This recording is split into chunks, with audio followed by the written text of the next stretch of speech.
Oke, pernah kebayang nggak sih apa bahan pakan lele yang paling aneh, yang paling di luar nalar? Nah, hari ini kita bakal bahas sesuatu yang mungkin ya bakal bikin kalian geleng-geleng kepala. Kita bakal bedah tuntas metode NTJ, sebuah cara bikin pakan lele yang jujur aja benar-benar ekstrim. Oke, kita langsung ke intinya aja ya, nggak usah basa-basi. Bahan utama yang dipakai dalam metode ini adalah kotoran sapi. Yuk, kalian nggak salah dengar, kotoran sapi. Jelas banget kan pertanyaan yang langsung muncul di kepala kita semua? Hah? Ini seriusan? Dan jawabannya adalah iya, ini beneran metode yang diusulkan, bukan bercanda. Idenya sih katanya sebagai solusi pakan yang super irit dengan cara mengubah limbah jadi pakan. Tapi ya tentu aja ide ini langsung bikin kita mikir keras soal amannya sih, nutrisinya gimana, dan ya layaknya sih sebenarnya. Nah, semua keraguan dan pertanyaan tadi itu sebenarnya bisa kita kerucutkan jadi dua hal paling fundamental, yaitu soal keamanan dan soal nutrisi. Pertama yang paling jelas soal keamanan. Emang bisa ya limbah diolah jadi sesuatu yang aman buat dimakan sama ikan? Terus yang kedua, nutrisi. Oke, katakanlah aman. Tapi apa kandungan gizinya, terutama proteinnya, cukup buat bikin ikan tumbuh gede dan sehat? Nah, dua pilar ini yang jadi penentu segalanya. Eits, tapi ternyata metode ini tuh bukan cuma soal bahannya yang ekstrim, ada aturan main yang super ketat buat produk akhirnya, jadi nggak bisa asal jadi aja. Ada dua sebut saja aturan emas yang hukumnya wajib. Pertama, pakannya harus terbukti 100% aman dan nggak beracun buat ikan. Kedua, dan ini penting banget buat kehidupan di kolam, pakan itu sama sekali nggak boleh menghasilkan amonia. Kenapa? Karena amonia itu racun buat air, bisa-bisa semua ikan di kolam mati. Jadi ini syarat yang nggak bisa ditawar sama sekali. Terus gimana caranya kita tahu dua aturan tadi terpenuhi?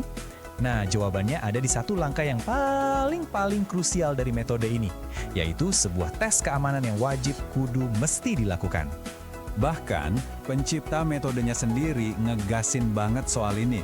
Dia bilang, pengguna wajib nguji dulu dalam skala kecil dan harus lolos tahap kritis. Dengar ya, ini bukan sekedar saran atau himbauan, tapi ini tanggung jawab penuh buat siapapun yang mau coba. Cara ngetesnya sendiri, yang disebut tes gelas, kedengerannya sih simple banget, tapi ini penentu segalanya. Cuma perlu segelas air, terus masukin pakan hasil fermentasinya, abis itu masukin deh satu ekor ikan hidup. Nah, dari sini kita tinggal amati aja. Tapi kuncinya bukan cuma soal ikannya masih hidup atau enggak. Ikan yang stres juga bisa aja bertahan hidup beberapa jam kan? Nah, untuk benar-benar membuktikan pakan ini aman, ada syarat waktu minimal yang harus dipenuhi. Berapa lama? Bukan sehari, bukan 2 hari. Ikan itu harus hidup dengan normal, sehat walafiat, di dalam gelas itu selama minimal 5 hari penuh. Angka ini, 5 hari, jadi penentu mutlak pakannya layak atau harus dibuang. Terus kalau ikannya berhasil hidup selama 5 hari, itu artinya apa? Nah, ini dia buktinya ya. Itu membuktikan kalau pakan tersebut beneran aman, nggak beracun, dan yang paling penting, nggak menghasilkan amonia yang bisa merusak air kolam. Jadi, tes sederhana di gelas ini benar-benar menjawab pertanyaan besar soal keamanan yang kita bahas di awal tadi. Oke, jadi gambaran besarnya gimana? Metode NTJ ini pada dasarnya adalah sebuah konsep inovasi yang datang sepaket dengan sebuah kewajiban yang sangat besar. Poin utamanya tuh gini, metode NTJ ini seolah-olah bilang, nih, ada inovasi pakan murah, tapi tanggung jawab buat mastiin ini aman atau enggak, itu 100% ada di tangan kamu sebagai pengguna. Kewajiban ngetes itu adalah harga yang harus dibayar untuk inovasi ini. Jadi, pertanyaannya sekarang kembali ke kita kan? Apakah ini sebuah terobosan pakan yang jenius dan hemat biaya? Atau justru sebuah risiko yang terlalu besar buat diambil? Kalau kita ikutin logika metodenya, jawabannya cuma ada di hasil tes 5 hari di dalam gelas itu. Gimana menurut kalian? Sampai ketemu di bahasan menarik lainnya. Halo, selamat datang. Coba Anda bayangkan melihat tumbukan kotoran sapi di sebuah peternakan. Reaksi pertama Anda mungkin ya langsung menutup hidung. Pasti menghindar sih biasanya. Nggak ada yang mau deket-deket. Iya, betul. Tapi bagaimana kalau limbah itu bisa diubah secara ekstrim jadi pakan lele berprotein tinggi? Terdengar mustahil atau mungkin sedikit menjijikan?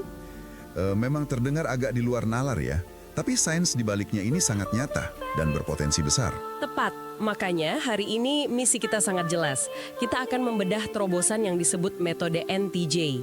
Jadi NTJ ini semacam formula probiotik spesifik untuk mengurai bahan organik. Betul.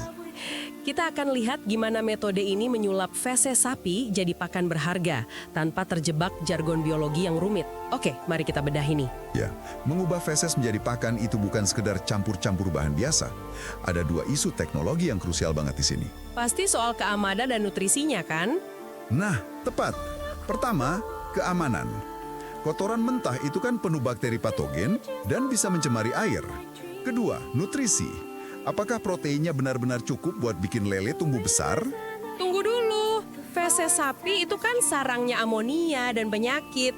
Gimana proses ini bisa menjamin keamanannya? Apalagi jadi sumber protein. Memang kedengarannya kontradiktif. Kalau pakannya ternyata kurang nutrisi, lelenya kerdil dan peternaknya malah rugi besar dong. Disitulah letak kejeniusan proses fermentasinya. Fermentasi ini merombak total struktur kimia kotoran tersebut.